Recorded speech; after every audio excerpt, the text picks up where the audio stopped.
Bom, vamos lá.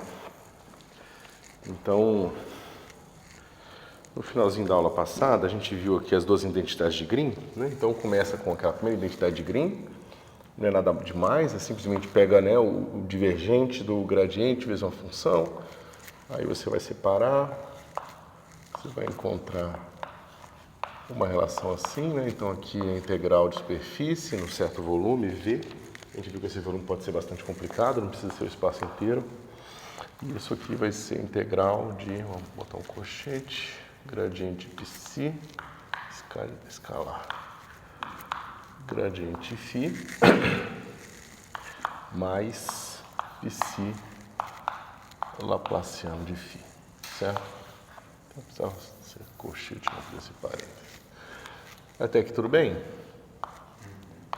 Né?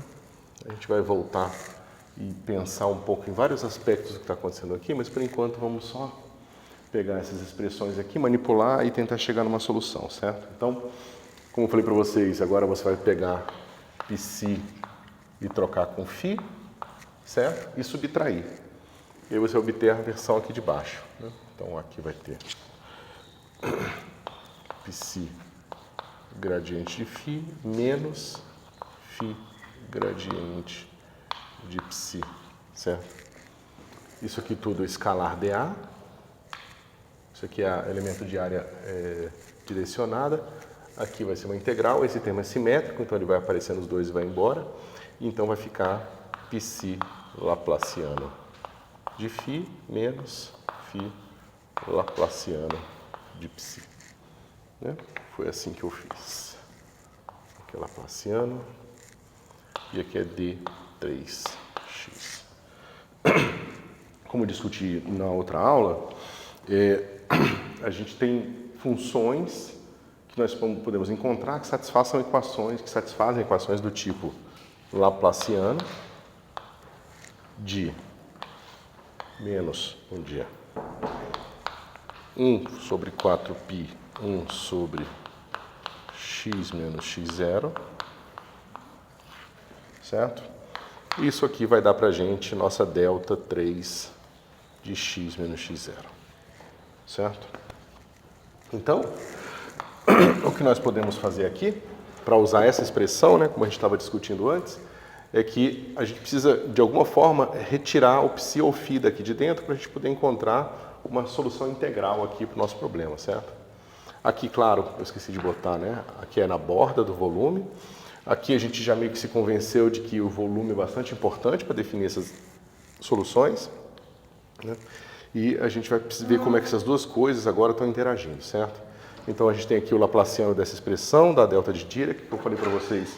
A gente vai eventualmente ver isso aqui com mais detalhe, no caso unidimensional, bidimensional e tridimensional, certo? Mas por enquanto é simplesmente uma expressão que vocês trazem lá do eletromagnetismo, tá?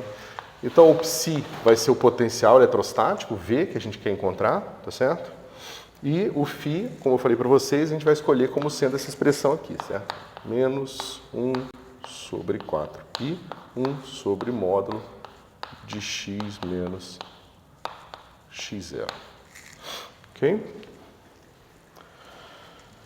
E aqui, como esse cara aqui é o potencial eletrostático, eu vou escrever ainda mais aqui que ele satisfaz a equação de Poisson, certo? Ou seja, menos laplaciano de V igual a ρ sobre 4π ε0. Até aqui tudo bem, pessoal? Só estou relembrando o que nós estávamos fazendo antes, tá?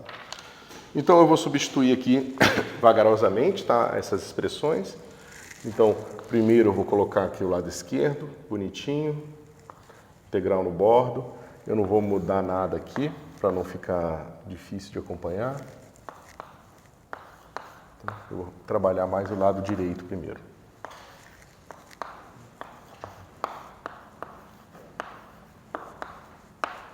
Okay? E aqui vai ser integral no volume. Aqui vai ser V delta 3 de x menos x0, certo? Né? Lembrando que esse cara aqui, o psi virou V, e o laplaciano de φ, por essa expressão, dá simplesmente o delta de Dirac, que é isso aqui. Ok? Mais menos 1 sobre 4π, porque o φ tem um sinal de menos, né? 1 sobre módulo de x menos x0, certo? E agora a gente tem o Laplaciano de v, só que menos o Laplaciano de v é ρ, né? Então aqui vai ficar mais, aqui vai ficar ρ sobre, peraí que eu estou fazendo uma besteira, senão vai aparecer 4π demais aqui.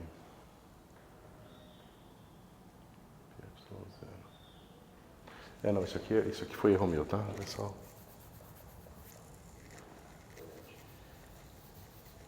Não, aqui fica. Ok? Então, esse 4π já então aproveita o que já tinha escrito aqui, porque o ρ tem esse 4π daqui e aqui o ε0. Ok? Deixa eu ver se não fiz mais nada de errado. Aqui é o menos do φ e o outro é o menos do Laplaciano de v. Ok?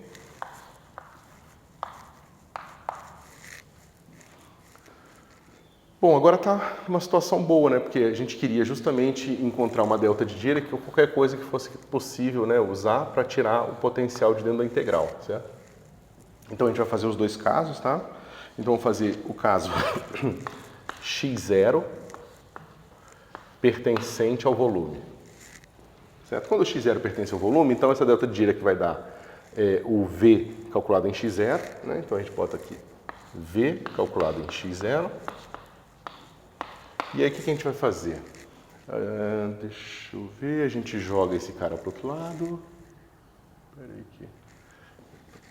Já tinha aqui já tinha um sinal de menos, tá vendo?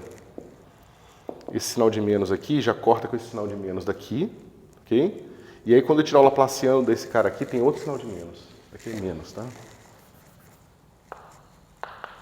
Tá, pessoal? Ó, já tinha o menos, aí tem o φ, tem o menos também, aí fica mais, só que o Laplaciano de v dá menos ρ, tá? Então é menos, menos, menos, por isso que fica menos aqui. Ok, então joga para o outro lado e a gente fica com o seguinte, integral no volume de ρ de x dividido por 4π ε0 módulo de x 0, ou x menos x0, tanto faz, porque tá. Ok? Essa expressão provavelmente é a expressão que vocês lembram lá do eletromagnetismo, tá? Só que agora a gente tem o seguinte, a gente tem essa integral aqui, na borda, que vai ser 1 sobre 4π módulo de x menos x0, gradiente de v escalar dA, ok? Menos outra integral na borda de v gradiente, ver se está certinho, separei os dois lados. Esse cara aqui é esse cara aqui, ficou positivo, e esse cara aqui fica negativo. Então, 4π módulo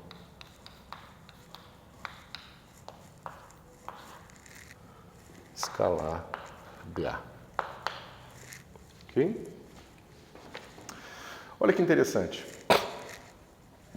O potencial num ponto x0, ele tem contribuições de qualquer quantidade de carga que você tem aqui no seu espaço, mas ele tem duas contribuições que vêm da borda.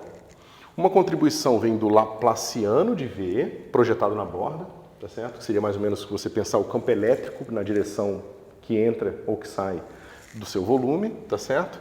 E aqui eu tenho uma coisa que depende do valor do potencial na borda, certo? Então é como se eu tivesse uma dependência nas dois possíveis tipos de condições de contorno do problema, tá certo? Condições de Dirichlet, qual é o nome da outra? Neumann, certo? Vocês já viram isso? Os dois tipos de condição de contorno nos cursos de elétron não apareceu? Né? Que você pode colocar a condição sobre o gradiente da função na borda ou da função na borda. Bom, a gente vai discutir já isso aqui. Mas vamos primeiro ver o que acontece quando a gente faz a mesma coisa, ou seja, se a gente pega essa mesma brincadeira, só que não pertencente a V. Quando não pertence a V, significa que essa integral vai ser feita aqui, o meu x vai varrer, né? Tá vendo? Eu estou integrando em x, vai varrer todo o espaço, mas esse cara está fora do espaço que eu estou integrando. Então essa delta aqui nunca vai ser diferente de zero. Então eu tenho a mesma coisa, só que com zero aqui, ó. Certo? E a gente se pergunta o que vai acontecer aqui.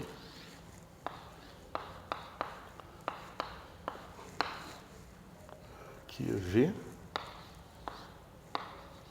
4 x menos x0.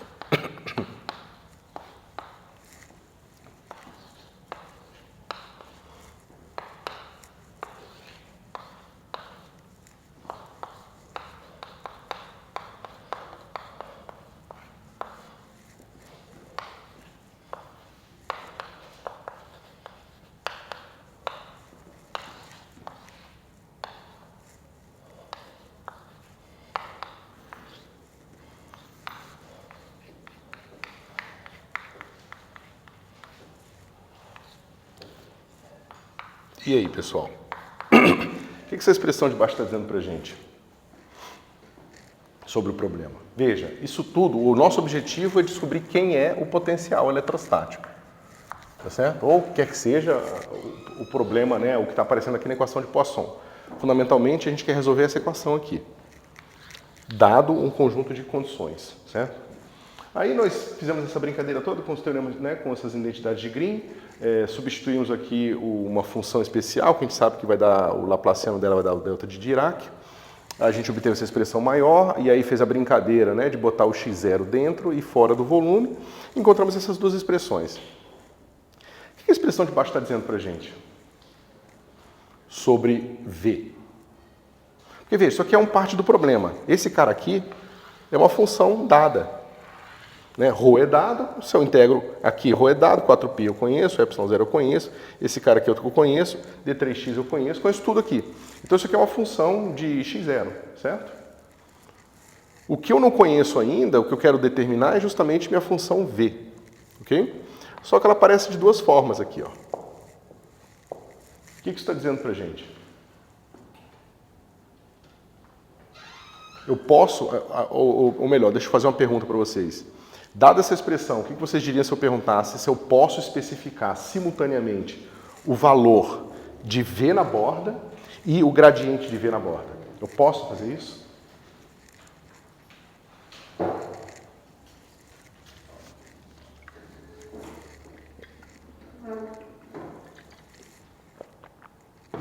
Ou seja, eu posso falar o seguinte, olha, pessoal, resolvam esse problema aqui, tá certo? Esse problema tem que ser resolvido no volume V.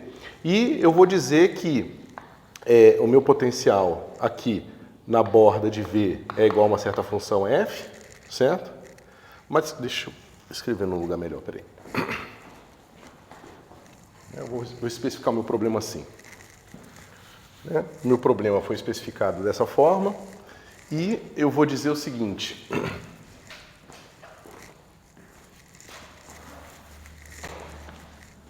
Ok. Satisfazer aquela equação, e eu vou dizer que o meu potencial V, calculado na borda do volume, vai ser dado por uma função f, especificada, também dada, e vou dizer também que laplaciano, o gradiente de V, também calculado na borda, né, ou melhor, esse cara aqui, escalar dA, é igual a um certo g dA aqui. Vou tirar o...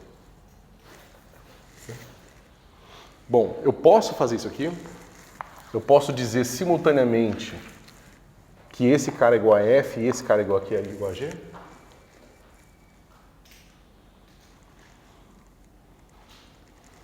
Não posso, né? Porque se eu coloco esse cara aqui dando um certo G, dA, e esse cara aqui eu substituo por uma certa função F, eu não garanto que esse cara vai satisfazer essa equação aqui, ó. Tá certo? Então, o que isso aqui está dizendo para a gente é o seguinte, você não pode simultaneamente especificar os dois tipos de condição de contorno. Certo?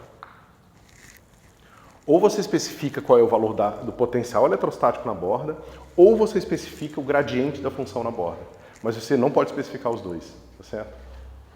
E melhor ainda, o que está te dizendo é o seguinte, se você especifica um, por exemplo, digamos que você falou que é um gradiente de V na borda. Você fala, o campo elétrico na borda é tanto. Esse cara aqui já sai de graça.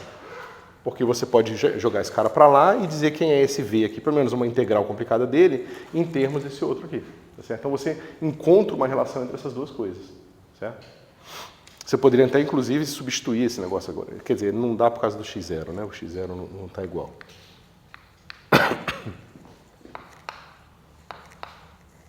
Tá certo, pessoal?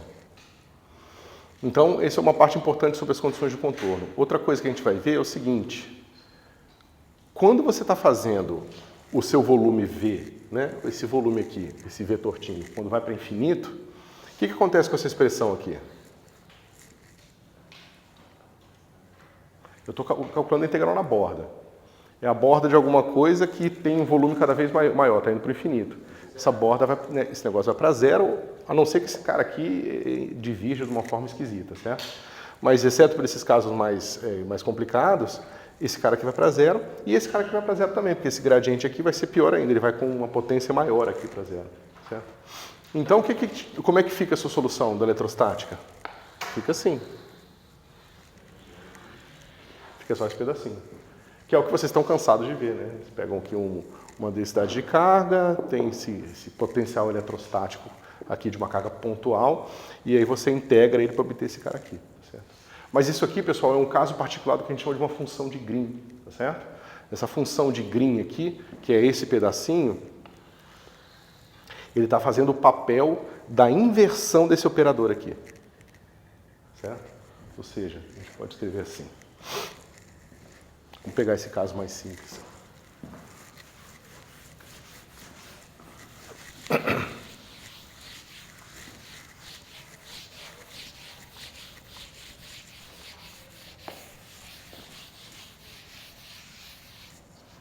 Você pega menos Laplaciano de V igual a ρ sobre epsilon zero, e aí você escreve uma equação formal, né? No sentido de ela só tem uma forma, né? Ela não tem conteúdo. Você diz basicamente que V vai ser igual a menos Laplaciano menos 2, ou seja, a inversa do operador Laplaciano, aplicado aqui no seu ρ sobre epsilon zero. Certo? E se você comparar essa expressão com essa expressão aqui, ó, você vai ver justamente aqui a inversa de um operador diferencial aparentemente está associada a uma integração, certo? O que é bastante natural, né? Se você pensar, né? Você pegar a derivada da integral, você, exceto por umas questões de umas constantes que você tem que ser cuidadoso, você volta à mesma função.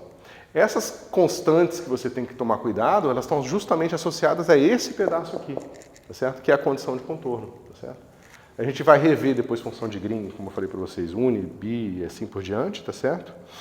E vamos mostrar como que a condição de contorno está associada a essa constante determinada da integração, mas que uma vez determinada a constante, esses operadores têm inversa única, tá certo?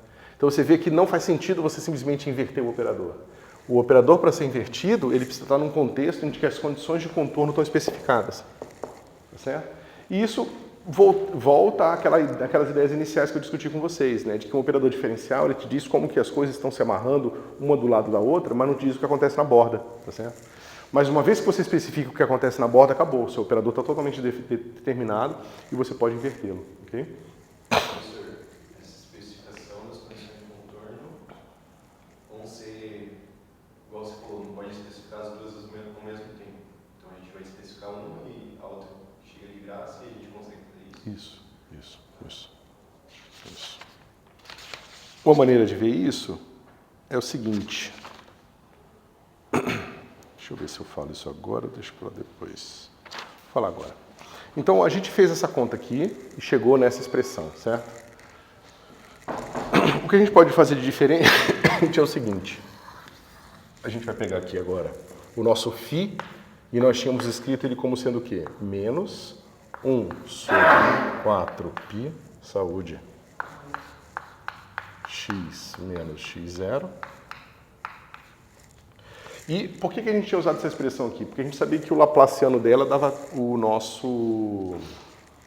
da nossa delta de Dirac, né? Que foi justamente o que a gente colocou aqui para dar essa delta de Dirac.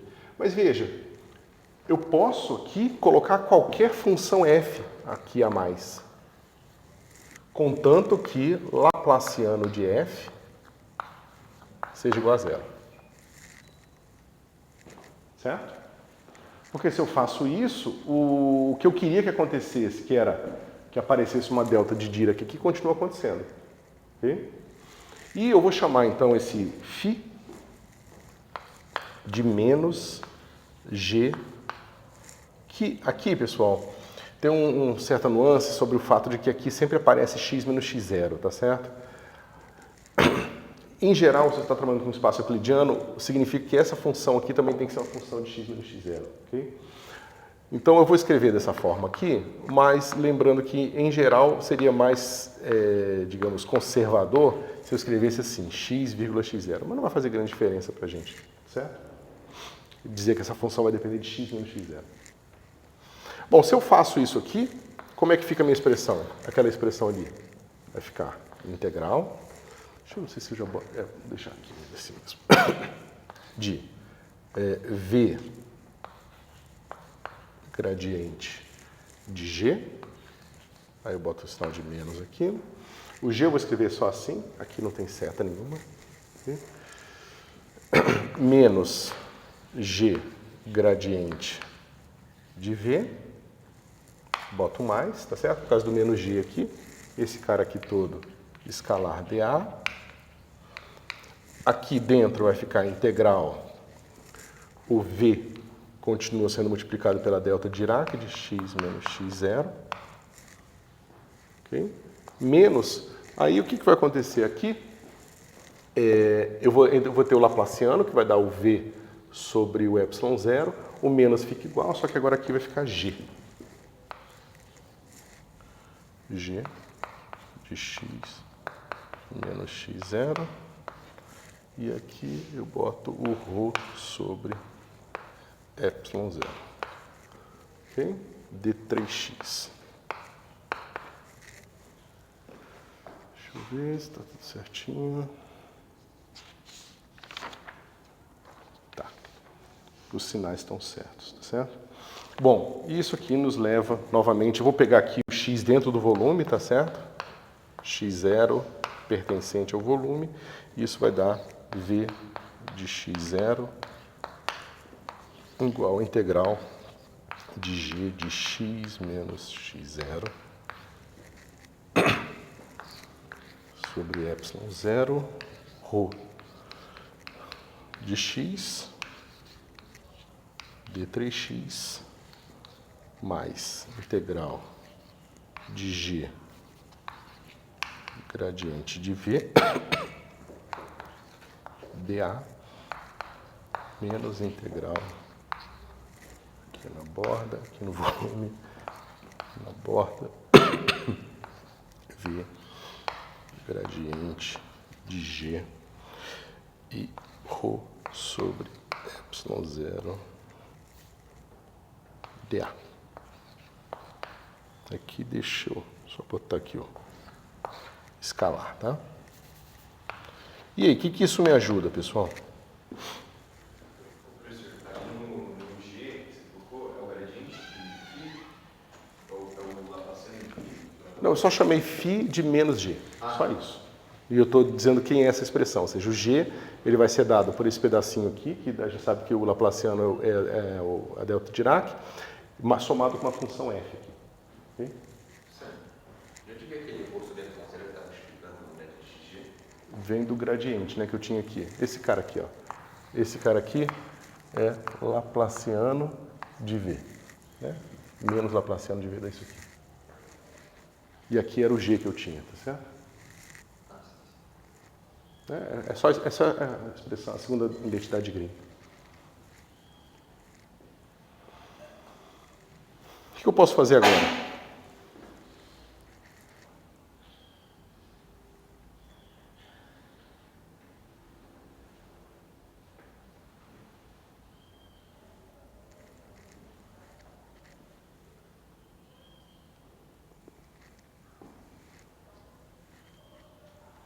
você acha que eu posso fazer? Porque agora eu tenho uma função f a mais. Certo? Eu sei que eu não consigo, né, usar esses dois pedaços aqui simultaneamente. Né, eu não consigo especificar tanto v quanto o gradiente de v simultaneamente. Mas eu posso usar minha liberdade em f para simplificar minha vida ali, não posso?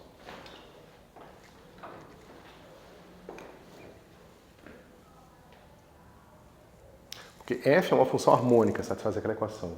Mas como a gente viu, as funções harmônicas, elas podem ser especificadas na borda também.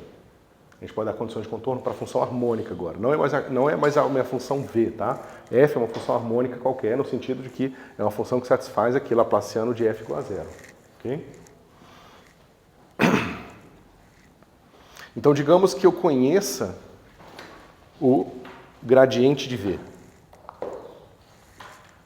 Se eu conheço o gradiente de v, eu posso simplesmente escolher a minha f que satisfaça,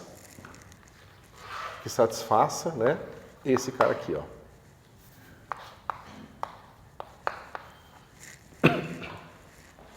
Se eu pego uma f, né, eu posso substituir g aqui por essa expressão, isso aqui é dado, a f é uma função em aberto, essa função vai entrar aqui e eu vou estar especificando quem é f na borda. Só que eu vou estar especificando agora o gradiente de f na borda.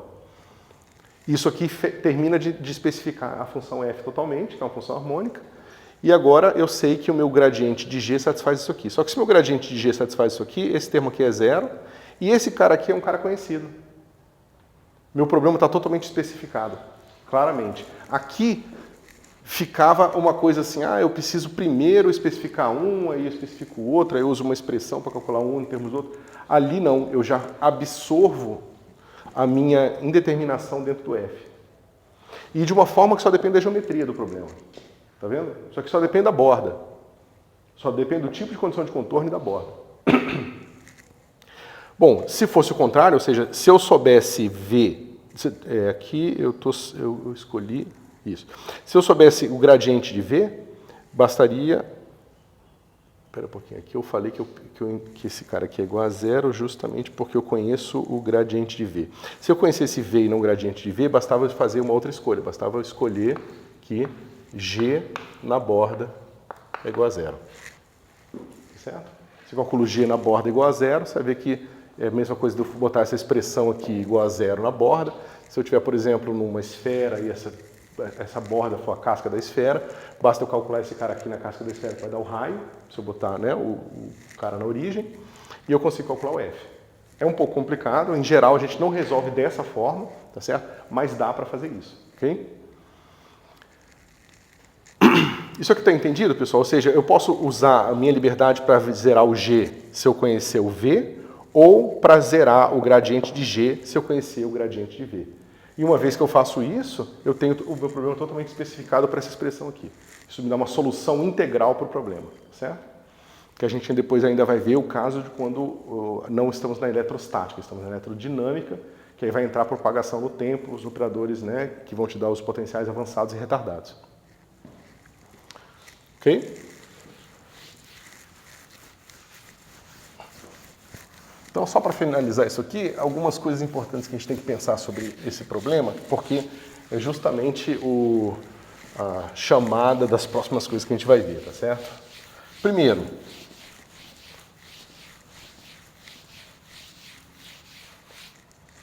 eu posso pular esses passos todos de falar que G é igual a isso, mais isso, e que esse cara é uma função harmônica, e eu simplesmente digo não. G satisfaz esse cara aqui igual a isso aqui, ok? Com uma certa condição de contorno, por exemplo, se for essa aqui ou essa aqui. Ou seja, eu digo que G satisfaz isso aqui, ou com a condição de gradiente de G na borda igual a zero, ou com o próprio G na borda, né? Isso aqui é ou na borda igual a zero. E aí eu tento resolver esse problema direto. Qual é a vantagem de eu resolver esse problema direto? Não depende da especificação da carga, não depende do problema físico especificamente, só depende da geometria. E isso aqui é basicamente o que a gente se refere quando a gente fala de uma função de Green, tá certo? Uma função de Green vai ser uma função que vai satisfazer uma equação desse tipo, tá? Um operador diferencial que você quer estudar igual a delta Dirac, com uma especificação de condição de contorno para deixar ela totalmente definida, tá certo? E aí a gente vai ver que existem várias funções de Green bastante importantes na física. Outra coisa, pessoal, que é bastante importante vocês começarem a perceber é isso aqui, ó. Okay? O que é o D3x? De onde é que ele veio? Porque, veja, a gente começa com a brincadeira de divergente do gradiente, né? De uma integral aqui, esse cara vai usar o termo, né, da divergência, esse cara aqui no volume, vai dar na borda do gradiente de f dA. De onde vêm essas expressões aqui? Porque isso aqui, D3x, isso aqui tudo depende do nosso volume de integração. Tá certo? O nosso volume de integração em coordenadas cartesianas, D3x, é dx, dy, dz.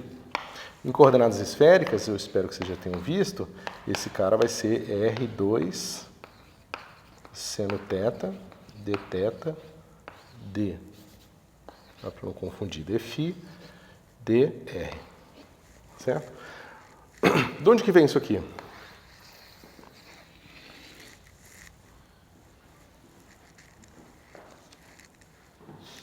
Por que é assim?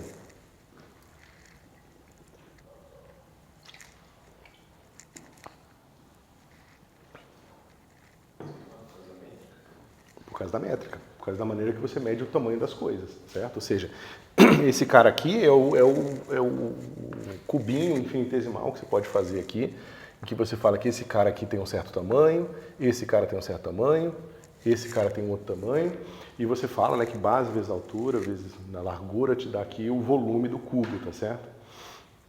Mas veja, existe um compromisso aqui entre o seu D3x e o seu laplaciano. Ó, esse cara aqui também foi construído com a métrica, tá certo? Então, aqui entra a geometria do seu espaço euclidiano, tá certo? Esse aqui é o E3, a geometria do espaço euclidiano está aqui e está compatível com esse cara aqui. Se qualquer um desses ingredientes fosse calculado de uma forma diferente, ou se você pegasse aqui, em vez de pegar o E3, você pegasse a S3, que é uma esfera em 4 dimensões, cuja superfície tem 3 dimensões, você teria que pegar o volume de integração associado a esse cara e o operador diferencial associado a esse mesmo cara aqui. Porque senão você teria problemas, esse negócio aqui não ia funcionar, tá certo? Então, esses operadores, eles têm certas características que estão associadas à geometria onde eles estão definidos, certo? E essa geometria está associada a um certo tipo de integração, ok? Vocês vão ver, quando vocês virem isso aqui em mecânica quântica, que a maneira que você está calculando o produto interno entre funções determina justamente se o operador é, por exemplo, autoadjunto ou não, tá certo? Não sei se é um conceito que vocês viram em álgebra linear, mas deveriam ter visto, né, que o operador precisa ser autoadjunto para ter como garantia certas características especiais, né, que pode ter uma base completa, que os autovalores são reais e assim por diante. Então eu estou mostrando para vocês que o operador diferencial, por mais que ele seja uma coisa local, ele precisa ser complementado com as condições de contorno, né? E essas condições de contorno estão associadas à geometria, tá certo? Para ele ser justamente inversível e ser compatível aqui com o espaço que você está querendo trabalhar, tá certo? E por que eu estou falando isso? Porque agora que a gente chegou nesse ponto, a gente vai voltar para a análise local, que a gente estava fazendo antes, usando o método de Frobenius, tá certo? E lá no método de Frobenius, a gente estava falando o seguinte, bom, eu tenho essas equações aqui, né? Y duas linhas, mais P1 Y' mais P0 Y igual a zero. Aí tem um conjunto de soluções linearmente dependentes ou não, e assim por diante. Mas a gente não falou nada de eu pegar duas soluções aqui, digamos o Y1 e Y2, e calcular tipo um produto interno. Será que eu posso fazer isso aqui? Certo? E esse produto interno, pessoal, que a gente vai ver no caso do método de Frobenius, ele é uma decomposição desse produto interno aqui, certo? Porque esse produto interno aqui é tridimensional. O produto interno associado a essa integração, que fundamentalmente está por trás dessas expressões todas que a gente está fazendo aqui, né? Esse cara aqui, ele vai se decompor em produtos aqui diferentes, certo? E esses produtos aqui vão dar características para esses operadores diferenciais aqui. Por exemplo, esse operador diferencial aqui, né? Derivada segunda, mais P1 derivada primeira, mais P0 sem derivada nenhuma. Esse operador é autoadjunto? A resposta é, não se sabe, né? Ele não tem como saber porque você ainda não disse quem é a medida de integração. Tá certo? E aí a gente vai ver como que a medida de integração é importante para determinar essas coisas aqui, justamente para a gente conseguir dar essa noção de produto interno, e a gente vai especificar, por exemplo, o produto interno entre os harmônicos esféricos, que é o passo antes da gente conseguir resolver o átomo de hidrogênio, que a gente vai resolver em seguida, certo? Porque aí a gente sabe uma base completa, com uma noção de produto interno, vocês já vão adiantar, porque na mecânica quântica vocês vão ver que é assim que se extrai informação sobre o sistema, ou seja, eu tenho um vetor de estado, uma função de onda. Como é que eu extraio informação? É fazendo projeções. Como é que eu faço projeções? Usando o produto interno, certo? De certa forma, a gente fez um pouco essa brincadeira aqui, né? Quando a gente fez aquele truque que era o seguinte, ó, eu pego esse cara aqui, d dx, né, derivo n vezes, né, qualquer coisa, e depois tomo em x igual a zero, né, ou x igual a x0. Esse truque que a gente usou aqui, de certa forma, é uma maneira de fazer projeções de vetores, né, em certas componentes. Né? Então, lembra, a gente tem x vetor igual a zero. Mas isso aqui, para eu usar na prática, eu preciso de projetar na base e descobrir, não, isso aqui significa que x1 é igual a zero, x2 igual a zero, x3 igual a zero. Como é que a gente faz isso? A gente pega o produto interno, esse cara aqui, escalar E1, que é um certo vetor de base, esse cara aqui vai me dar zero, ou seja, esse cara aqui vai me dar o próprio x1 e eu posso dizer que ele é zero, por exemplo. Certo? Essa brincadeira aqui de projetar na base, eu usei esse truque aqui, que fundamentalmente está associado com os problemas de Legendre, tá certo? A gente vai ver que, não necessariamente os problemas de Legendre, mas a gente pode usar com os problemas de Legendre também, ok? E no caso mais geral, que isso aqui vai ser o quê? É integral, né, de uma certa função f qualquer. Aqui eu posso botar o complexo conjugado ou não, depende de sua função estar definida no espaço dos complexos. E agora minha função de base, ela vai ser uma função assim, ó, né? Bota um i aqui, e ela vai ser uma função de x, de mais de uma dimensão, e esse cara aqui vai ser igual a zero, certo? Bom, a gente vai ver isso agora no caso mais simples, que é onde a gente dá para fazer todas essas contas aqui analiticamente, e depois a gente vai para os polinômios associados de Legendre. A gente vai ver isso para a base de Fourier agora, e depois para a base dos polinômios associados de Legendre, e as duas coisas juntas, né, nos dão, ou seja, uma base de Fourier junto com a base dos polinômios, nos dá os harmônicos esféricos, que é a ferramenta genérica para se resolver problemas em 3 dimensões. Tá? E depois a gente discute um pouco por quê. Pessoal, até aqui tudo certinho? Alguma dúvida sobre essa parte aqui? A gente vai voltar nas funções de Green, tá? Mas, ou seja, a gente vai deduzir a questão do delta de Dirac e tal, mas por enquanto a gente só pegou aplicações dela.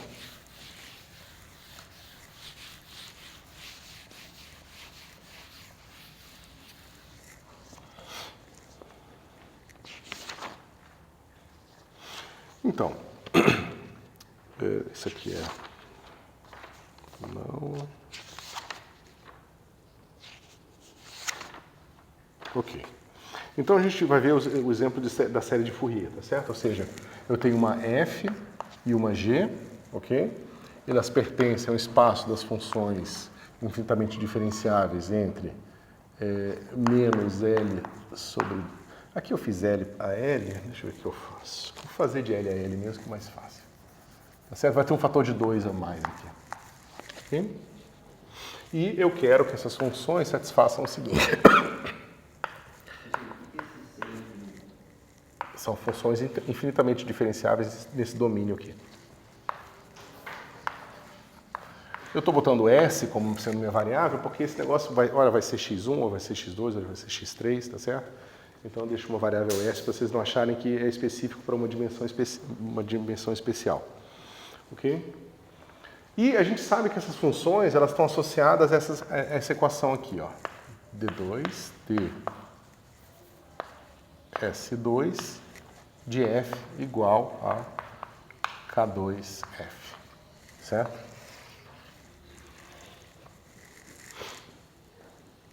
Ok. a gente pode especificar aqui um produto interno, certo? Como é que a gente especifica um produto interno no espaço de funções?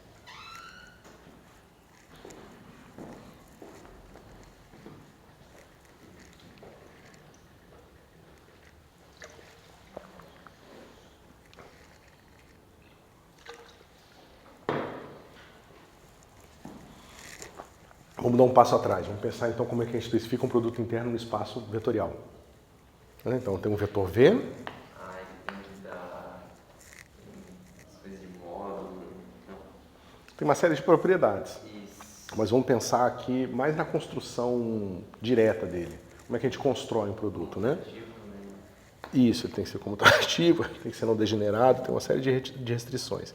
Mas a gente, em geral, faz uma coisa assim. Esse cara vai ser igual a um somatório de IJ, VI, UJ, G e J. Certo? São só componentes aqui de um tensor de segunda ordem, tá certo?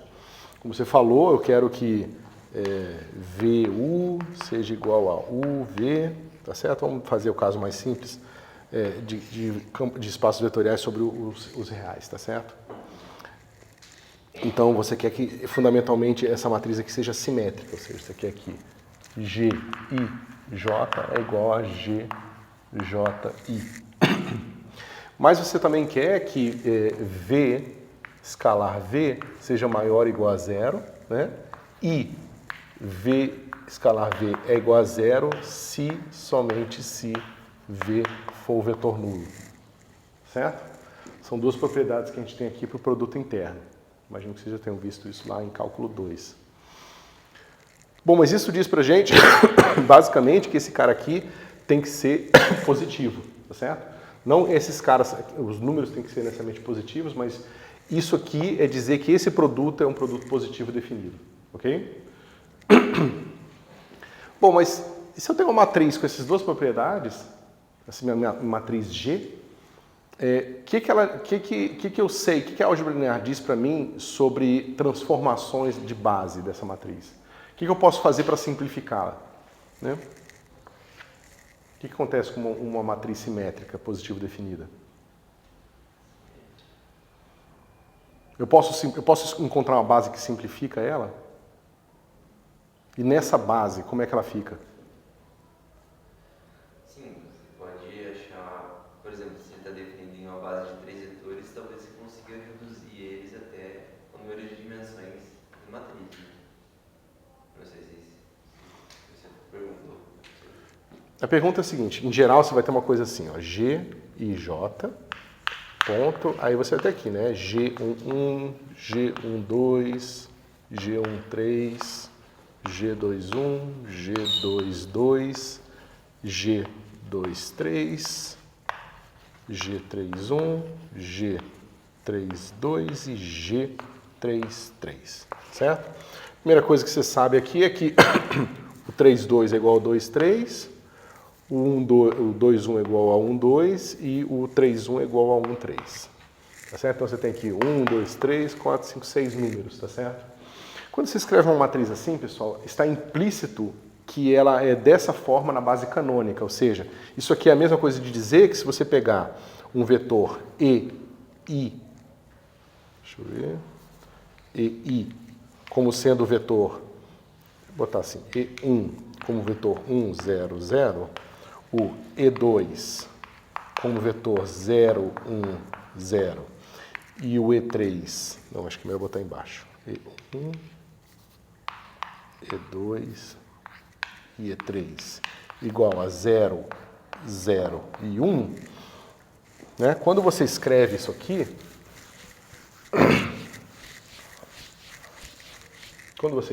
basicamente o que você está dizendo é que G, I, J, E, 1, I, E, J, 1 vai ser igual a 1, 1, só vai pegar esse cara aqui, vai ser o G, 1, 1, tá certo? Mas essa é a projeção, ou seja, esse número é a projeção da sua matriz nessa base aqui, ok? Nada te exige que você sempre use essa base, você pode usar uma base qualquer, Eu posso pegar uma base que vai ser uma combinação linear, né? Várias combinações ou 3 outras combinações lineares de E1, E2, E3, contanto que seja linearmente dependente, vai formar uma base também, tá certo? Eu posso fazer isso para simplificar, ou seja, digamos que agora eu estou numa base nova, vai ser um E barra, tá certo? 1, E barra 2 e E barra 3, ok? E eu posso fazer o seguinte, eu vou pegar agora o meu G, né, IJ, E barra IA, E barra J, B, e vou calcular aqui para A e B igual a 1, 2 e 3, 1, 2 e 3, que vai me dar umas novas bases aqui, e eu posso escrever agora o meu G com sorte simplificado, tá certo? Então, o que você sabe por álgebra linear é que você pode escrever esse cara assim, ó. Esse cara aqui vai ser o 1, 1, 0, 0, 0, 0. Esse cara vai ser barra 2, 2, 0, 0, barra 3, 3. Você sempre pode diagonalizar a sua matriz, certo? Se ela for positiva, definida, é fácil ver que isso implica que esses 3 números têm que ser positivos. Certo? Então, isso aqui é sempre possível, tá certo? Vocês têm que ver, se vocês quiserem ver as provas dos teoremas, tem que pegar um livro de álgebra linear, vai ter a prova disso aqui, não é tão complicado, tá certo? E você consegue mostrar mais ou menos em geral que isso pode sempre ser feito, ok? E qual a beleza de você fazer esse negócio aqui? É que agora o seu produto interno, você pode pensar assim, ó, eu já estou começando nele numa base que diagonaliza ele, certo? Veja, mas eu também posso ver, esse cara aqui é positivo, certo? Se esse cara aqui é positivo, significa que isso aqui, ó, é assim.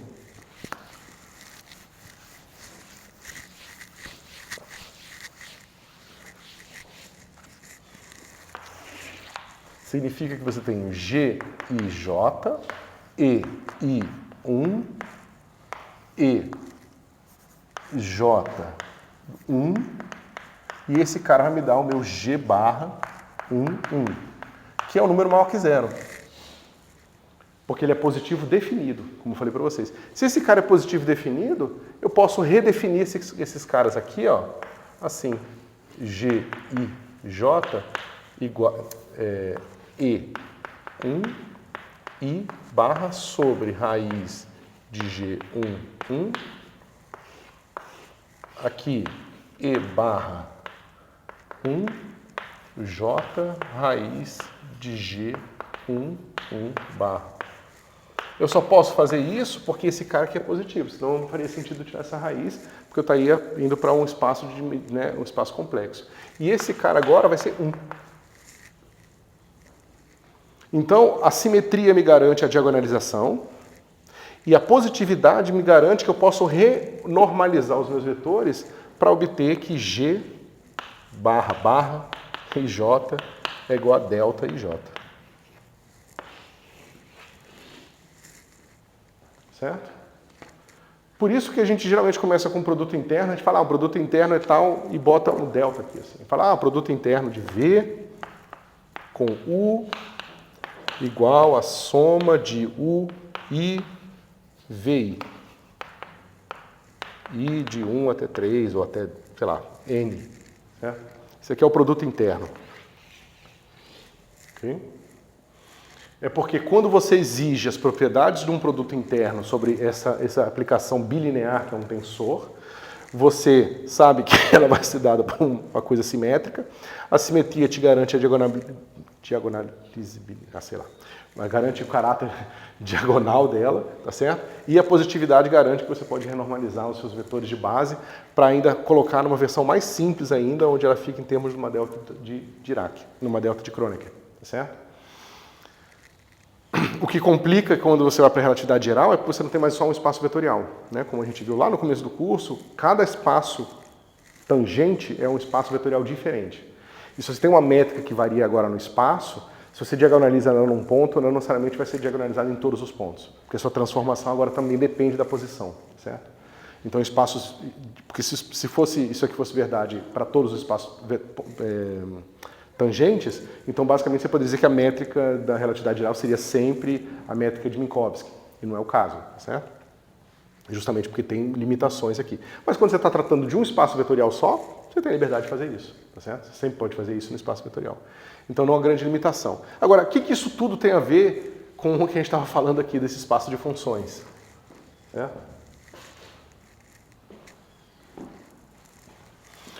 Qual é o análogo, pessoal, disso aqui quando eu estiver trabalhando com espaço de funções?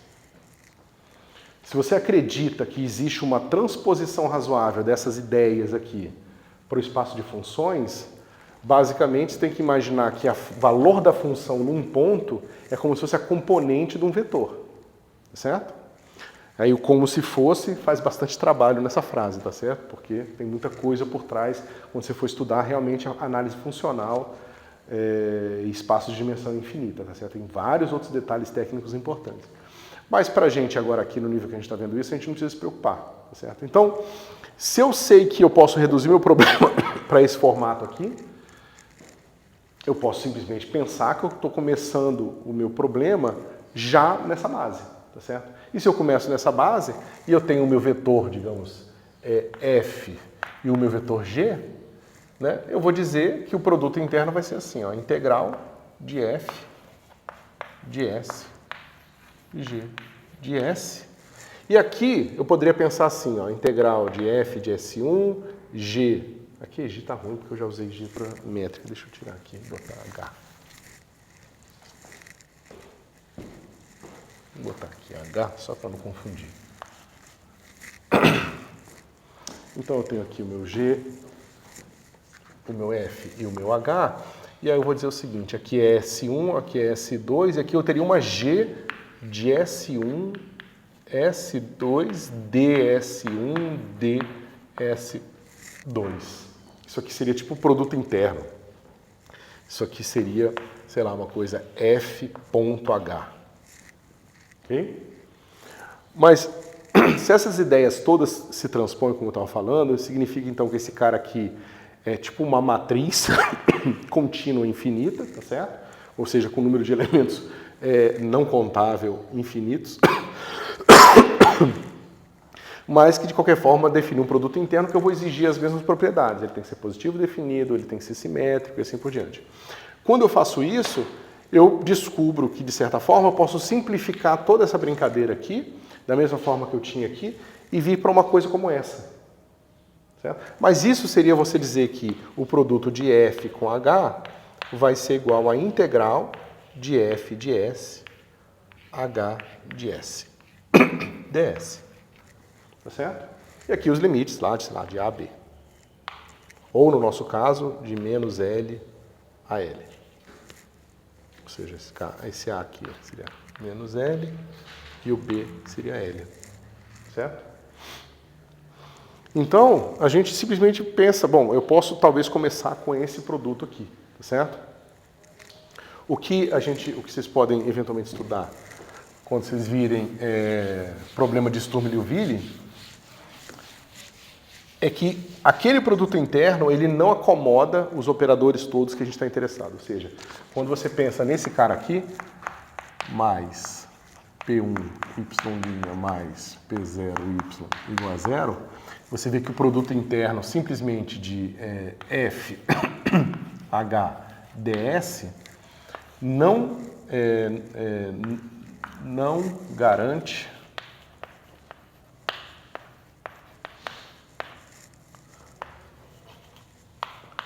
que dp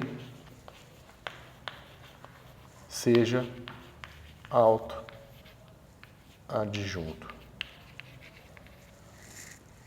Tá certo? Ou seja, esse produto aqui não é suficiente, tá certo? O que se pode fazer é estendê-lo um pouco, ou seja, você pega esse f aqui, é uma função de s, o meu h é uma função de s também, e você bota uma função peso aqui, ó, de s e ds.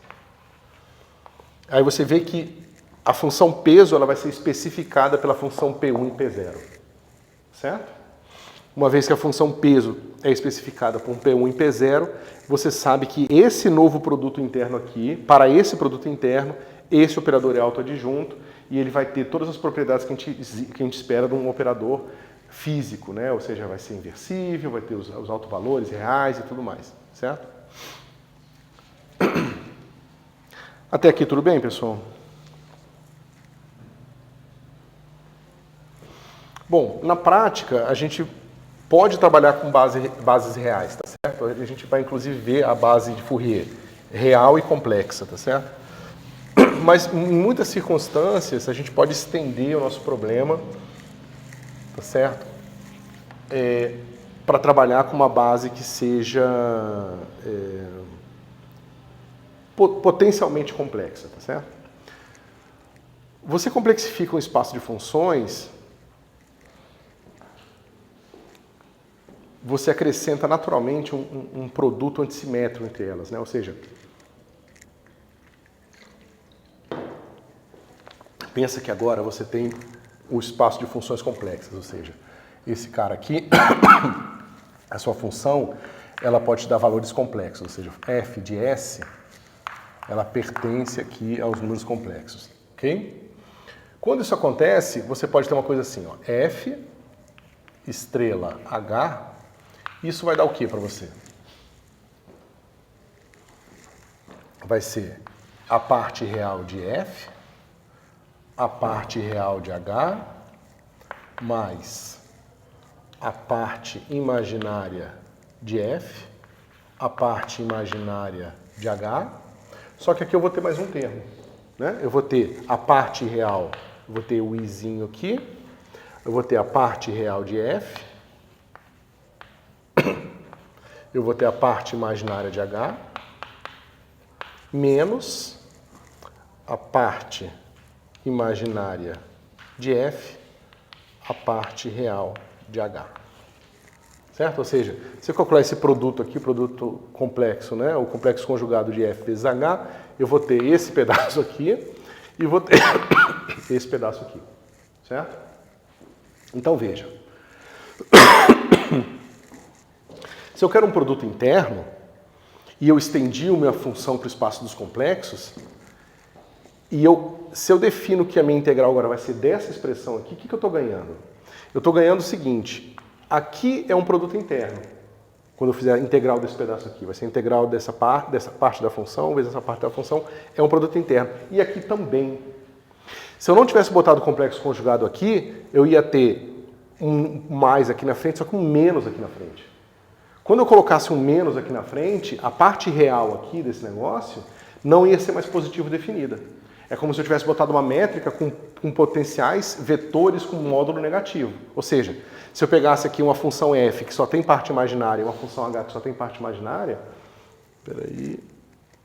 e não colocasse o complexo conjugado aqui, eu ia ter, isso aqui ia ser zero e aqui vai ter um menos na frente. Então, o produto interno dessas duas funções imaginárias seria um número negativo, tá certo? E pior ainda, se eu pegasse f e f aqui duas vezes, eu ia ter que o módulo de f ia ser negativo. Só que eu não quero funções, eu não quero produto, eu não quero vetores com módulo negativo.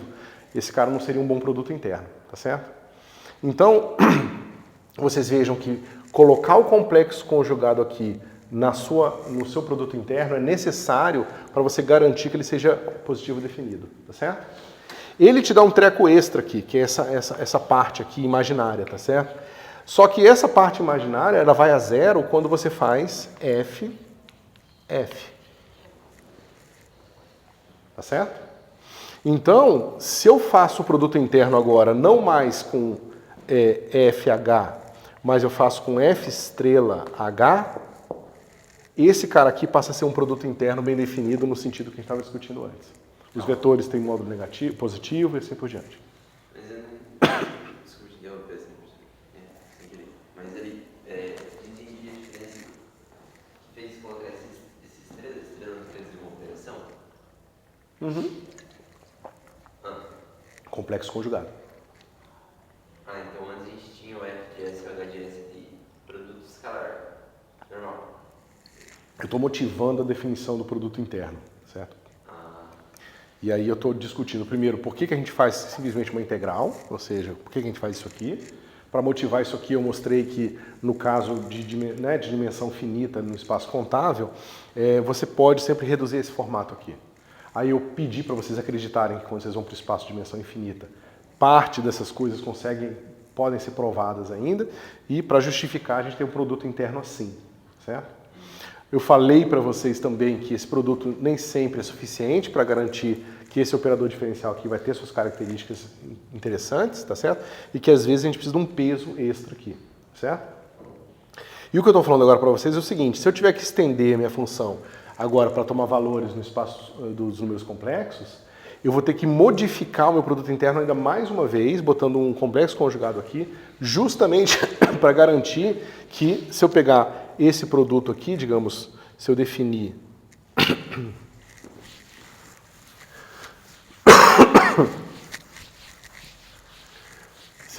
aqui que f.h é definido como integral de f estrela s hs ws ds, se eu fizer essa definição aqui de produto interno, então esse cara aqui vai me dar f.f maior que zero. Tá certo? E como isso aqui vai ser um módulo quadrado, veja aqui vai ser um módulo quadrado. Isso aqui vai ser integral de módulo de f quadrado ds. Ou melhor, w de s ds. Lembra, a gente discutiu que a métrica tem que ser positiva, então esse w tem que ser um número positivo. Se essa integral aqui é igual a zero, então isso aqui tem que ser igual a zero. Mas esse cara não pode ser zero, porque esse cara é o peso da integração. Então isso implica que f tem que ser zero. Tá certo? Então eu preciso colocar o complexo conjugado aqui se eu quiser manter a propriedade da positividade do produto interno. Tá certo? O que eu estava querendo chamar a atenção para vocês é que a gente tem tipo um Wronskiano aqui. Se vocês lembrarem do Wronskiano, é tipo um determinante de uma matriz 2×2 aqui, ó, tá vendo? Parte real, parte imaginária. Isso vai ser bastante importante, tá certo? Isso tem a ver com o fato de ter uma geometria simplética misturada aqui no meio da nossa geometria normal, tá certo? Mas vocês vão ver isso provavelmente sem saber em mecânica analítica, certo? Desculpa, pessoal, eu tô com alergia.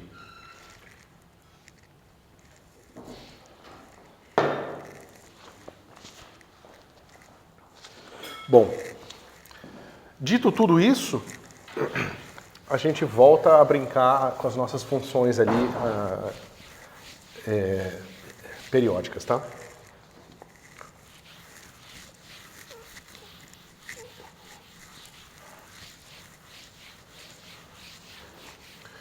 Bom, a gente já tinha visto, né? As nossas soluções ali do menos D2, DS2, né, de F igual a KF, com a condição de regularidade, né, de periodicidade, vão ser assim. Eu já vou chamar de EN, ok?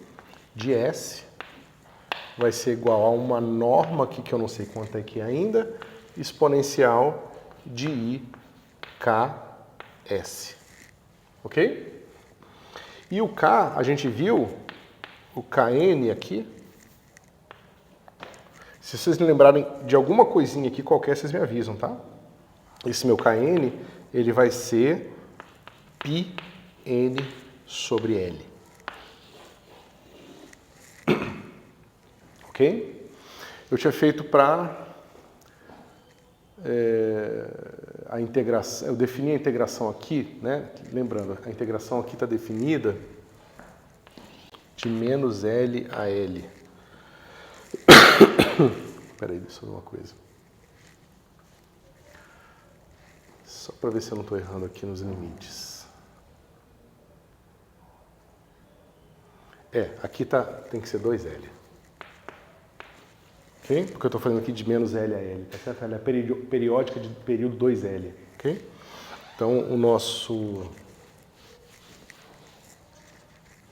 Então, é claro que se eu andar aqui o meu X e o meu S somar 2L aqui, o que vai acontecer?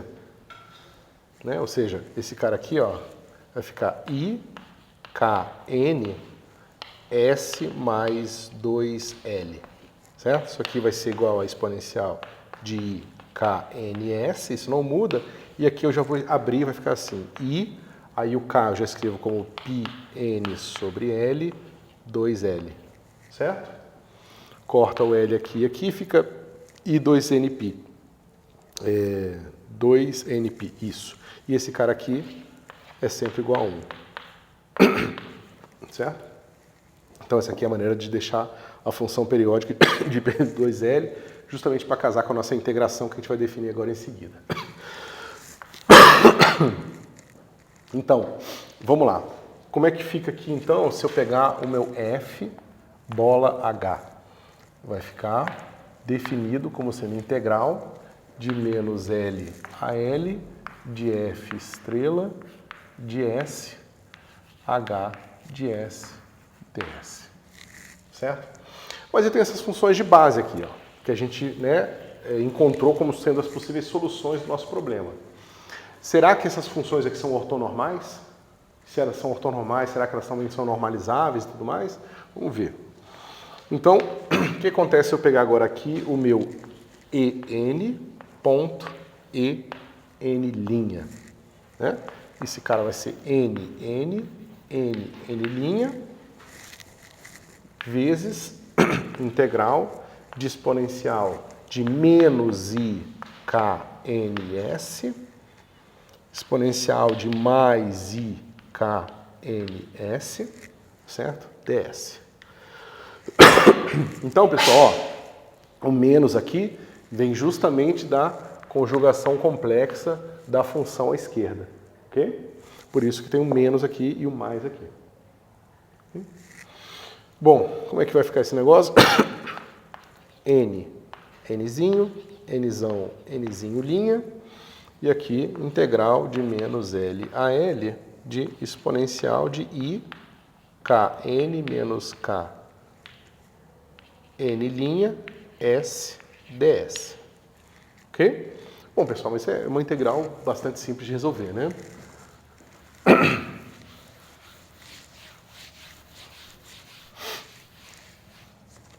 Quanto é que dá aquela integral lá, pessoal?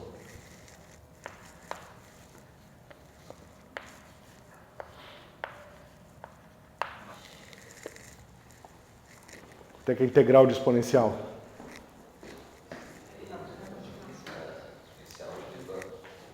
É só jogar esse cara aqui no denominador, né? Então, vai ficar assim. Exponencial de I, Kn aqui. Peraí que deixa eu ver só se eu não errei o sinal. Isso aqui, Kn linha. Acho que eu errei o sinal aqui, peraí. Aqui eu errei o sinal, tá, pessoal? Tem que botar um menos aqui fora. Ou inverter a posição do Kn com Kn linha. Okay? Dividido por I, Kn linha menos Kn. Certo? Isso aqui é avaliado em menos L a L. Ok? Quanto é que dá isso aqui? Ó, eu tenho já um I no denominador. Opa, faltou S aqui. Aí eu tenho isso calculado em L e isso calculado em menos L. Como é que é? Se eu tenho um exponencial complexo calculado em x e menos x, eu tenho um seno, certo? Eu tenho o I aqui, eu vou botar um 2 aqui, ó, e um 2 aqui. Ok? Fica assim, 2N, Nzinho, Nzão, Nzinho, linha. E aqui, novamente, eu esqueci. E desculpa, pessoal. Esse F, ele entra com o complexo conjugado. Então, aqui, ele vai entrar com o complexo conjugado aqui. Complexo conjugado aqui. Ok? Esse 2i junto com esse cara aqui vai ficar assim, seno de Kn linha menos Kn, tudo vezes L, dividido por Kn linha menos Kn. Certo? Bom, pessoal, mas Kn linha menos Kn vezes L vai ser igual ao quê? Aqui, ó. Cadê o meu Kn? Onde é que eu botei? Ué, aqui. Então, sobra aqui o π, n' menos n. Isso aqui é um múltiplo de nπ. Né? Isso aqui é um nπ qualquer. Sendo isso aqui é zero. Certo? Só que esse cara aqui, se o meu n for igual a n, também é zero. Então eu tenho que tomar cuidado, porque parece que a integral está dando sempre zero aqui. Né? Exceto quando n é igual a n', porque aí o denominador também vai ter um zero. A maneira mais fácil de você pensar nisso aqui é você pensar em segmentos. Primeiro, quando n é diferente de n'. Quando n é diferente de n', o numerador vai sempre para zero e o denominador não vai. Tá certo? Mas quando n é igual a n', a maneira mais fácil é você voltar para cá. Tá certo? Quando n é igual a n', isso aqui já é zero de partida, porque aqui vai ser kn menos kn. Só que integral de 1, que é exponencial de 0, é 1. Integral de 1 de menos L a L é 2L. Certo? Se você quiser olhar para cá e pensar nisso, o que você pode fazer é o seguinte, você vai botar um L aqui, certo? E bota 2L aqui, ó. 2L aqui. E aí você lembra que o limite de seno de x sobre x, quando x vai para zero, é igual a 1. Tá certo? É uma outra maneira de pensar. Pode pensar direto na integração para não se confundir. Ou lembrar que o limite dessa expressão aqui, quando esse argumento vai para zero, é 1. Tá certo? Ou seja, de qualquer forma, o que você está encontrando é que essa integral vai ser igual a 2L nzinho módulo quadrado para n igual a n' e 0 para n diferente de n'. Bom, mas então, olha que beleza, o negócio está ortonormal, né? Ortonormal não, está ortogonal, certo? Ou seja, eu estou pegando o produto de dois elementos da base, do que eu estou chamando de base, não provei ainda, e estou mostrando que se for o mesmo vetor com o mesmo... Se eu estiver pegando o produto vetor com ele mesmo, eu estou obtendo um número diferente de zero, e quando eu pego um produto de um vetor com outro qualquer, é zero. Certo? Então essa base toda está ortogonal. Né? E eu posso escolher, por simplicidade, que o meu nzinho vai ser 1 sobre raiz de 2L. Se eu faço isso, eu acabo de encontrar que o produto de n com n' vai ser igual a delta n.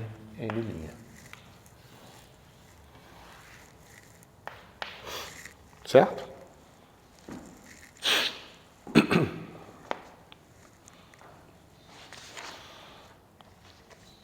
Então, e no fim a minha base vai ficar assim, né? Essa aqui, pessoal, é a base de Fourier. Ok? 1 sobre raiz de 2L exponencial de IKNS. Ok? O que a gente vai fazer agora é extrair duas bases reais daqui, ou seja, aquela noção que a gente tinha mostrado de que dentro de um produto complexo tem dois produtos, né, da parte real e da parte imaginária, ela é verdade e a gente pode mostrar como essas bases todas se relacionam, tá certo? Bom, pessoal, até aqui tudo bem? Vocês já tinham visto esse tipo de coisa aqui de série de Fourier? O que talvez não seja totalmente claro ainda é por que esse produto aqui funcionou, tá certo? Por que eu não tive que botar uma função W aqui? O que vocês podem olhar para cá e depois perceber, a gente faz essa continha no fim, é que esse operador aqui, ó, ele já é autoadjunto para esse produto aqui, certo? E aí a gente vai ver isso daqui a pouquinho. E aí? Como é que eu posso fazer para encontrar agora uma base real aqui? Bom, primeira coisa é você perceber o seguinte. Esse cara aqui é um autovetor aqui, né? Ou seja, é uma solução dessa equação aqui. Ok? Ou seja, se eu calcular aqui menos D2 ds2 de n, eu vou obter o que aqui? Kn quadrado en. Certo? Mas se eu fizer a mesma coisa para o meu en estrela,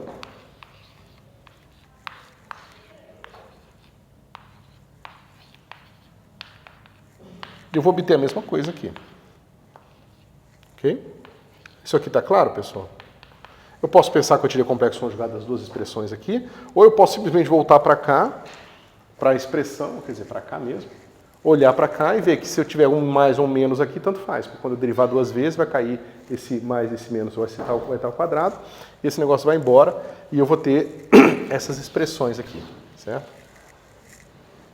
Ou seja, ambos podem ser usados. Lembra que quando a gente discutiu essa base aqui, pessoal, a gente viu que se a gente queria botar só um elemento na base, a gente tinha que aceitar o n em todos os inteiros, inclusive os negativos. E se a gente fizesse aquela combinação com mais e com menos, aí a gente poderia pegar só os positivos, né? Positivos iguais a zero. Então, como a gente está na situação em que a gente vai pegar só um elemento aqui, então esse cara tem que ser menos infinito a mais infinito. Mas o que a gente está vendo é que existe uma ambiguidade aqui. Uma ambiguidade não, uma degenerescência, tá certo? Ou seja, não é só uma função que satisfaz essa equação aqui. Eu tenho as duas funções, que era o que a gente já esperava de qualquer forma, certo? Então, qualquer combinação linear delas também vai satisfazer uma equação. Vai satisfazer a mesma equação. Ou seja, se eu pegar agora o alfa en mais beta en estrela, esse cara aqui, vou chamar de... como é que eu chamei? De C. De Cn. Esse Cn também vai satisfazer menos D2D. S2 de Cn vai ser igual ao mesmo K aqui, ó. Kn2Cn. Tá certo? É uma combinação linear. Além disso, eu ainda tenho uma coisa interessante aqui. O meu En estrela é igual a E menos N. Certo? Porque, veja, se eu vier para cá, eu sei que o meu K é proporcional a N. Então, se eu mudo o sinal aqui, é a mesma coisa que mudar o sinal do N. Certo? Isso vai ser bastante importante, tá, pessoal? Quando vocês forem ver lá em teoria de campos ou em mecânica quântica, a simetria de translação e simetria por rotação, ela vai estar intimamente ligada a isso, tá? Quando você faz uma translação no seu sistema, ele muda por uma fase, tá certo? Ele muda só com um termo a mais que vai vir daqui, tá certo? E isso tem a ver justamente com essa propriedade aqui, tá certo? Que vai se manter em 3 dimensões, inclusive. Okay? Quando esse N aqui, na verdade, estiver te dizendo a direção espacial e não mais só a direção numa coisa de uma dimensão. Okay? Porque vocês vejam que aqui o S, se eu troco o sinal do S, a mesma coisa acontece, parece um menos aqui. Certo? Por isso que esse tipo de transformação aqui vai estar associado aos operadores de paridade que vocês vão ver lá em mecânica quântica. Tá? Quando vocês invertem o espaço, você muda o sinal aqui do expoente complexo. Okay? Bom, mas então, como é que vai ficar o produto interno desses CNs aqui? Ou seja, quando eu calcular CN, produto CN', isso aqui vai dar quanto? É fácil, né? Vai ficar assim. Alfa CN mais beta C menos N, ok? Produto alfa CN, EN, beta E menos N. Aqui vai ser alfa EN mais beta EN'. Ok? Como é que vai ficar isso aqui?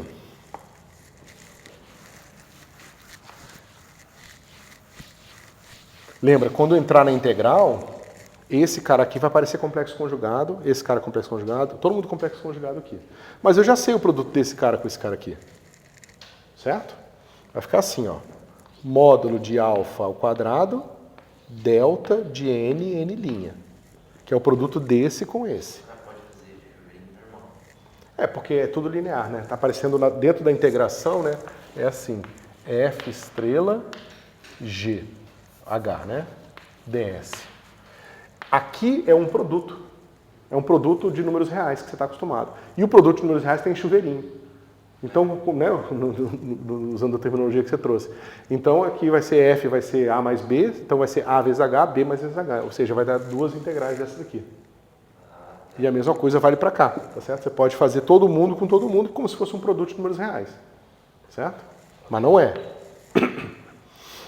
Então, produto interno desse com esse cara aqui dá isso aqui. O produto desse com esse vai ficar assim, ó. Alfa estrela vezes beta. Lembra que esse é estrela porque ele entra na esquerda. E aqui vai dar, aqui é menos. Aqui é menos, aqui é menos, certo? Aqui vai dar delta de N menos N, linha. Certo? Esse com esse vai dar mais beta estrela alfa. Né? Esse com esse, delta menos N, N linha. E finalmente esse com esse cara aqui vai dar módulo de beta quadrado delta de menos N linha. Certo? E aí, pessoal, o que a gente pode fazer aqui? Porque parece que a gente saiu de uma base ortonormal e não está chegando numa base ortonormal, está chegando um negócio mais complicado, tá certo? Então, deixa eu escrever aqui de novo. Módulo de alfa ao quadrado. Só que, ó, vamos fazer o seguinte. Esse alfa ao quadrado aqui, ó, aqui eu tenho beta ao quadrado. Aí você pode falar, mas aqui é menos n linha. Isso é delta de Kronecker, pessoal. Se o delta de Kronecker tem um menos aqui e um menos aqui, ele é igual ao delta positivo, certo? Porque basta esses caras serem iguais. Isso está claro para todo mundo? Então eu posso simplesmente fazer isso aqui, ó, mais módulo de beta quadrado, delta n linha. Ok? Esse cara aqui, ó, é n menos n linha e aqui é menos n linha. Só que isso também, esse cara é igual a esse cara aqui, certo? Então vai ficar assim, mais, cadê? Vamos lá.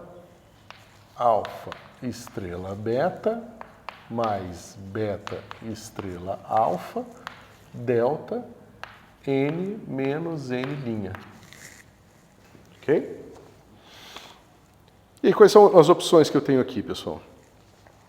Para ter um negócio ortonormal.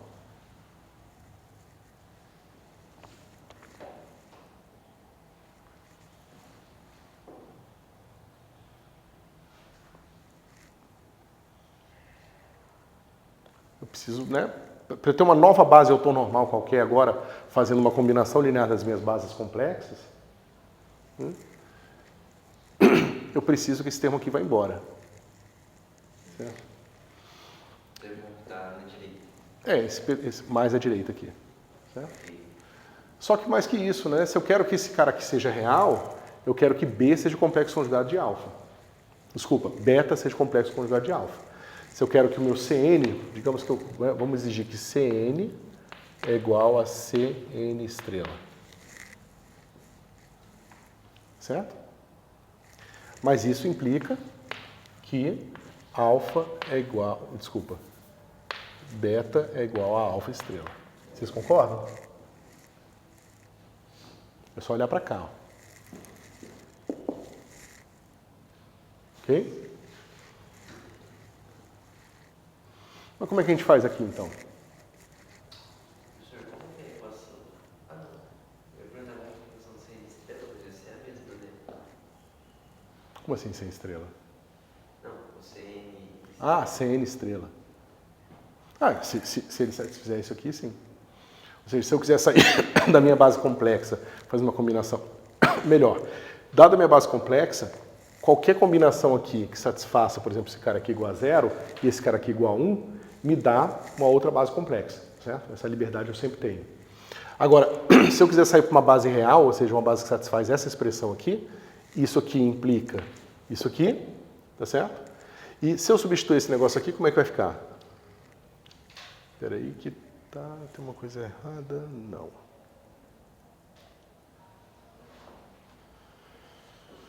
Ok. Quais são minhas opções? O produto estrela diz que tem que ser positivo, né? Então, para ir do lado da direita da equação C0, é só as combinações na matriz N ali, do delta, forem zero, né? Quando tiver uma correspondência do valor. Né? Como é que é, cara? Porque o delta ele é zero sempre quando aquele N I ou J não estiver direito. Aqui, N e menos N linha. Quando esses caras São diferentes, isso. Aí o delta é zero, é isso? Isso. Então, aí o único jeito desse cara ser zero é quando isso acontece, porque quando tem o alfa estrela beta ou beta estrela alfa, é sempre positivo, não é? Mas eu não quero que tenha um termo desse tipo aqui, porque eu quero que a base seja ortonormal. Eu quero que ela seja assim. Eu quero que o produto do vetor com ele mesmo seja 1 e o produto dele com qualquer outro seja 0. Se eu permito isso aqui, eu vou ter o produto de 5 com menos 5 igual a 1, ou igual a esse cara aqui. Ó. Então, para que isso não aconteça, eu preciso zerar esse termo aqui. Dada essa expressão aqui, eu vou ter o quê? Eu vou ter alfa estrela, e aqui eu vou ter beta, só que isso aqui é alfa estrela ao quadrado, mais esse cara aqui vai ficar como?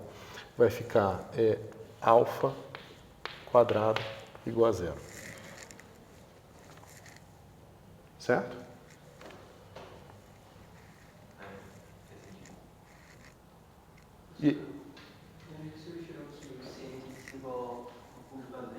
Não, eu estou pedindo isso aqui, eu estou querendo encontrar essa solução aqui. Ó. Ok? E como é que eu posso fazer isso? Peraí. Tem uma coisa errada. Cadê?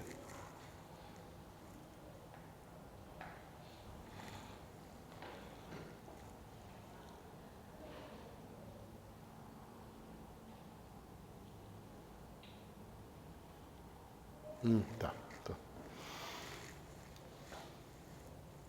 Bom, se eu pego aqui o meu alfa igual a 1 sobre raiz de 2 e o meu beta igual a 1 sobre raiz de 2, esse aqui não vai ser satisfeito, porque vai dar simplesmente diferente de 0, tá certo? E eu teria esse produto aqui diferente de 0 quando o meu n, né? Então, por exemplo, o meu n foi igual a menos n', certo? O que eu posso fazer para lidar com essa situação aqui? Ou seja, se eu quiser que esse negócio aqui não seja viável, ou seja, que esse negócio aqui seja sempre 0, como é que eu faço para permitir isso aqui? Como é que eu faço para que isso seja verdade, mas que esse aqui, cara, que seja sempre 0?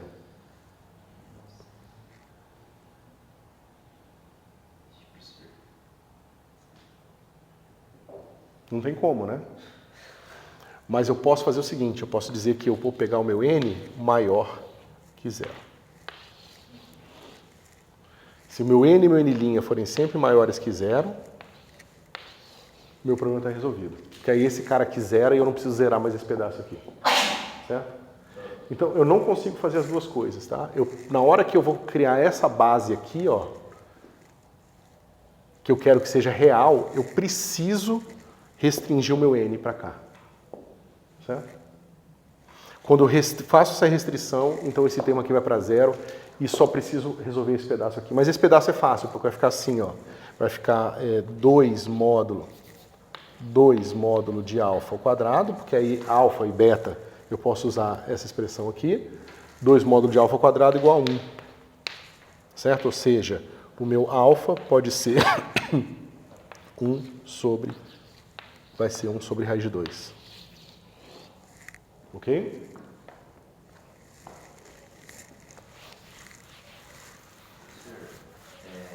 Então, essa condição tem que ser positiva, por exemplo, se eu escolho o N1, então o N' tem que ser 1, e aí quando eu jogar no delta vai ser o menos 1 que é 0, e o delta de 0 vai ser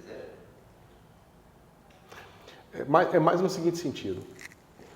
Aqui eu estou fazendo uma combinação desses dois caras aqui. Essa combinação ela vai envolver o n e o menos n aqui. Certo?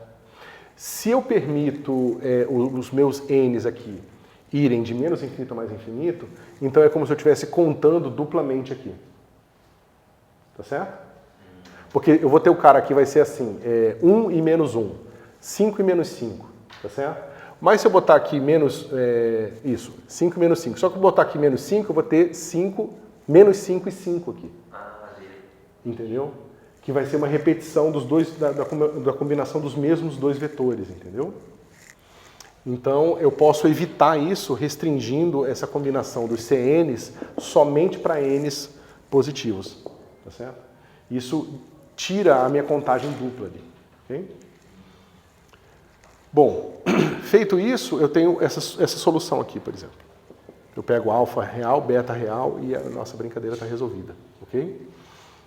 Bom, quando eu faço isso, eu vou ter aqui, por exemplo, o meu Cn igual a 1 sobre raiz de 2, e aqui eu vou ter exponencial de IKNS sobre raiz de 2L, mais exponencial de menos IKNS dividido por raiz de 2L. Isso aqui é quanto, pessoal? 1 sobre raiz de L cosseno de KNS. Certo? Que é um dos pedaços da nossa base real. Ok? Professor, como é que você fez o passo dessa equação para aquela? Se o delta ali, mn linha, está no alfa quadrado, mas não está no beta quadrado? Por causa disso aqui, né? É que isso foi Daqui, ó. Isso aqui é a exigência da função do Cn ser real. Né? Quando eu exijo isso aqui, eu obtenho isso aqui. É só olhar para cá. Tiro o complexo conjugado aqui e igualo os dois lados. Certo? Isso. Você pode usar o produto interno que você quiser para projetar. E aí, sabendo isso e sabendo isso aqui, eu boto o meu alfa aqui e obtenho que o beta vai ser igual a esse cara aqui. Quando eu substituo o alfa e o beta aqui, fica 1 sobre raiz de 2 em comum. Esse raiz de 2 junto com esse raiz de 2 dá 2. Esse cara mais esse sobre 2 é cosseno. Certo? Bom, pessoal, termina 9h10, né? Bom, então, vamos encerrar agora e depois a gente volta com isso aqui.